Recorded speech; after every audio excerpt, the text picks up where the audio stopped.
வேல்முருகனை ஏன் மிஸ் பண்ணாங்க திமுக? அவரை அனுசரிச்சு போயிருந்திருக்கலாம். அதான் என்ன காரணம்னா, முதலமைச்சர் ஸ்டாலினை பொறுத்த வரைக்கும் அவர் ஒரு கருணாநிதி அல்ல. அவர் ஒரு கருணாநிதி அல்ல. 2 முறை ஒரு விஷயத்தை அவர்கிட்ட சொன்னீங்கன்னா டென்ஷன் ஆயிடுவார். 2 முறை ஒரு விஷயத்தை. அப்போ அதனால தான் அத்தனை சுமைகளும் முதலமைச்சர் அலுவலக அதிகாரிகளிடம் கொடுத்து விட்டு அவர் அமைதியா இருக்கார். தமிழ்நாட்டுடைய சாபக்கேடு.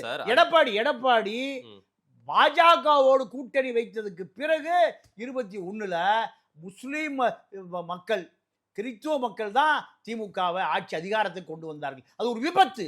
அது ஒரு விபத்தில் நடந்ததா தவிர மக்கள் எல்லாம் வேண்டி விரும்பிலாம் கொண்டு வரல. எடப்பாடி பாஜக சேரலினா எடப்பாடி தான் 3வது முறை அதிமுக ஆட்சி வந்திருக்கு. 3வது முறையும் அதிமுக தான் ஆட்சிக்கு வந்திருக்கும். அத முஸ்லீம் கிறிஸ்துவர்களுடைய வாக்கை பிரித்தது பாஜக என்ற பூதம் உள்ளே வந்த பிறகுதான் இவர்கள் வெளியேறினார்கள். மீண்டும் திமுக வருது. வேண்டா விருப்பம். இப்ப அதே பூதம் பாஜக உள்ள வந்துடும். எடப்பாடி இப்போ பாஜக 117 117 வச்சுக்கியா, அதான் உங்களுக்கு சீட் ஷேரிங். விஜய் நான் உள்ள கொடுத்துறோம், 117 தான், நீ 100 ஜெய், நாங்கள் எல்லாமே ஆட்சி நடத்த முடியாது. இப்படித்தான் இத்தனை நாள் செய்தி ஓடிச்சு. 90 சீட்டு கொடு, மிரட்டுறாங்க, 100 சீட்டு கொடு, டெல்லி கூப்பிடுறாங்க. டெல்லிக்கு போயிட்டு தான் வந்தாரு. ஆனா என்ன நடந்ததுன்னா, அதாவது கிராமத்துல சொல்லுவான், வெச்சு செஞ்சுட்டாயா. எப்படி வச்சு செஞ்சுட்டாயா?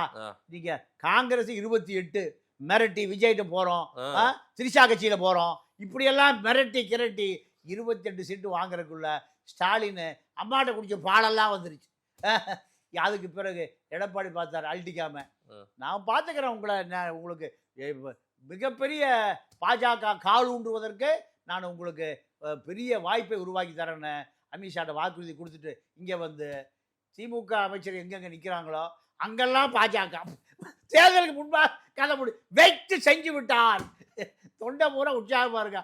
தலைவண்டா பிஜேபி 3 சீட்டு கூட மொத்தமாக ஜெயிக்காது. பிஜேபி 3 எடப்பாடி இப்படி ஒரு எடப்பாடி சாதாரண கேடி இல்லைங்க, உண்மையாவே எடப்பாடி தான். இப்போ அமித்ஷா கூப்பிட்டு என்னையா நடக்குது, ஏயா சக்கரமணி பக்கம் ஒரு தாமரை, நேரு பக்கம் ஒரு தாமரை, எவன் கோடியா கொள்ளை அடிச்சா அங்க கூட தாமரை எப்படியா ஜெயிக்காது? தாமரைய மக்கள் மறந்துடுவாயா? என்னையா நீ திமுக குடியங்களை மொத்தமா வித்து விட்டியா? இத்தனை நாளா என்ன மிரட்டியில, இப்போ வெற்றி செஞ்சுட்ட, முடிஞ்சது பாஜக. அண்ணாமலையும் காணா, ஏழுமலையும் காணா, திருவண்ணாமலையும் காணா, இமயமலையும் காணா, முடிஞ்சது கதை.